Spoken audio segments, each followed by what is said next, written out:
Speed কিরকম ভাইজান? Speed আছে তো দেখি। ও ওয়েলকাম ব্যাক এভরিওয়ান, কেমন আছেন সবাই? তো আই হোপ আপনারা সবাই অনেক অনেক ভালো আছেন। তো আজকে মূলত আমি যাচ্ছি হচ্ছে যে কাজাংয়ে। তো কাজাংয়ে যাওয়ার মূলত একটা কারণ আছে, সেটা হচ্ছে যে আজকে আমি যাচ্ছি আমাদের একটা ওয়ার্কারের জমি দেখতে। সে হচ্ছে যে এগ্রিকালচারের কাজ করে, মানে কৃষি কাজ করে। আজকের বাইরের আবহাওয়া কত সুন্দর, তাই না? তো এরপরে কিন্তু আমরা চলে আসলাম ফসল খেতে। আর এখানে আসার পরে আমি একটা জিনিস দেখতে পেলাম, সেটা হচ্ছে যে কলা। এটা এক অদ্ভুত ধরনের কলার গাছ, যা আপনি দেখলে নিজেও অবাক হবেন। সো দেখুন কলার গাছ কত ছোট, আর এবং কলার মানে ঘাউটা কত বড়। সো আমাদের এলাকাতে ঘাউরি বলে। সো আমি প্রথমে দেখার পর আমি নিজেও অবাক হয়েছিলাম যে এত ছোট কলার গাছে এত বড় কীভাবে কলা মানে কলা ধরে। সো আমি নিজেও অবাক হয়ে গেছিলাম, যে দেখতেই পাচ্ছেন যে কত বড় একটা কলার ঘাউ।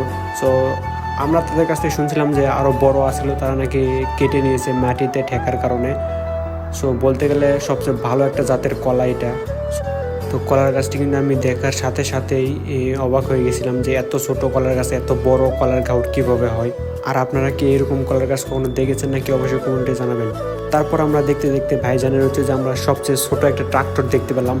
বলতে গেলে এটা হচ্ছে যে আমি জীবনের প্রথম মালয়েশিয়াতে এরকম ছোট একটা ট্রাক্টর দেখানো।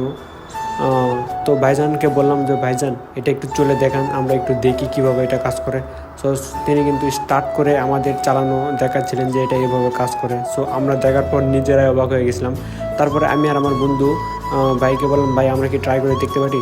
সে বললো না, এটা খুবই হচ্ছে যে মারাত্মক, এটা হচ্ছে যে সেফটি শু ছাড়া চালানো সম্ভব না। মালয়েশিয়ার চাষাবাদ কত উন্নত না, তাদের সব পরিকল্পিতভাবেও চাষ করা হয়।